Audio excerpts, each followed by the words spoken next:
You asked me for some advice. I'm not sure if I'm qualified to give you an advice because I'm a student myself. I'm also trying to study myself. But I can share my own personal view, my personal perspective, and what I have learned through studying the Buddhist teachings that I can share. You mentioned about stress or any kind of suffering or any kind of problems that we face in our daily life or in general life. I believe they are all basically the same problem. Whether you call it stress, whether you call it pressure, whether you call it suffering or whatever you call it, I believe they are all the same thing in a different package. As you mentioned, my perspective. Let's say you are going through stress, you are going through difficulties, and I have my different perspective. And if I can see a solution, this situation that you are going through, stress is going through, is very much created by our mind. For example, the way we are dealing with our problems, so-called stress or suffering or whatever it is, what we are dealing with now is that we are already on the 7th floor. We are now looking down to jump. Right? Now we are seeking, okay, what is the best place to jump from the 7th floor? You're only looking at forward. You're not looking at yourself. You're not looking at back.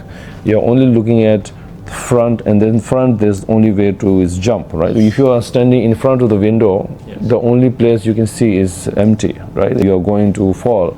Now you are saying, please bless us that my fall will be a softer jump fall, or I'll fall on some softer ground, or I'll fall on a tree. This is how I see it. First thing is not to jump. That's a good idea. Secondly, why do you feel stress? Why do you feel the stress? Because you are imagining, your mind is in the future. Oh, I will have something bad, I will lose my job, I can't do this job, I can't finish the study, I can't live up to my family's expectation, the society's expectation, my friends. So this is why you feel all this stress, right? All these things I just mentioned are in the future. We live in present. So when you talk about future, we are basically imagining, right? You are imagining what is might happen, might not happen. If you are leaving the future to your imagination, there is no limit to what you can't and cannot imagine. There's a big difference, right? What you want, what it is. What you want is an imagination. What it is a reality. So these two things come together, then whatever decisions you make, firstly, is going to be much rational. There's going to be stress-free. It's going to be much easier. Since you are all very young, I imagine that you like to watch football or any kind of sports, right? When you watch the sports that you like, that you have interest, for example, Vietnam is playing in an Asia Cup or something like that. If Vietnam is about to lose, now you feel everything is gone. Now about to lose, we are about to lose the match, and now everything is gone. How can I, and if you are serious about it, if you are really into that. I mean, of course, people, now, same situation, people have no interest in football or whatever sports that you are watching. They think, it's just a game, But people who have interest, who are, this is my team, our team, our country's team, you can clearly see same situation, same room, same people, but because you have interest, how can I live without, if we are going to lose, this is same situation. It's the same, basically the same thing. I'm sure you have received teachings. You ask, what should I do this? How should we do this mudra? Or how should we imagine or visualize these hands and heads and all that?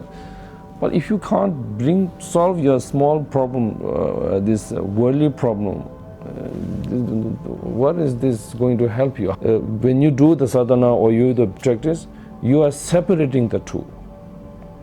This is your life. Right? You cannot separate. Then it doesn't help you, right? You do, I should stand like this, I should do this, I should do that.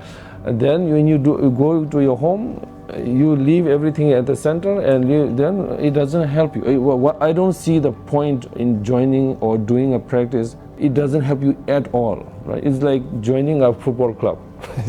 You scream, yell, it doesn't help you get a job, it doesn't help you finish your study, it doesn't give you a better salary or anything like that. So I do not see a point doing something which has no connection to your daily life. Like this is actually, supposed to help you. I mean, it is for your daily life. It's not a true separate thing. Coming back to the stress, you have to understand what is the stress. Where is the stress coming from? You are afraid of, your friends and family, or your parents will be sad or disappointed. From a parent's point of view, why they worry for your work is because they want you to be happy, not because getting a job or buying a car or bigger house or whatever it is. They are not happy because of the house or because of they're happy because you are happy. They're happy because you feel happy. The house or the job or the buy a car or bike or whatever you bought, that doesn't matter for parents. What matters is what you feel.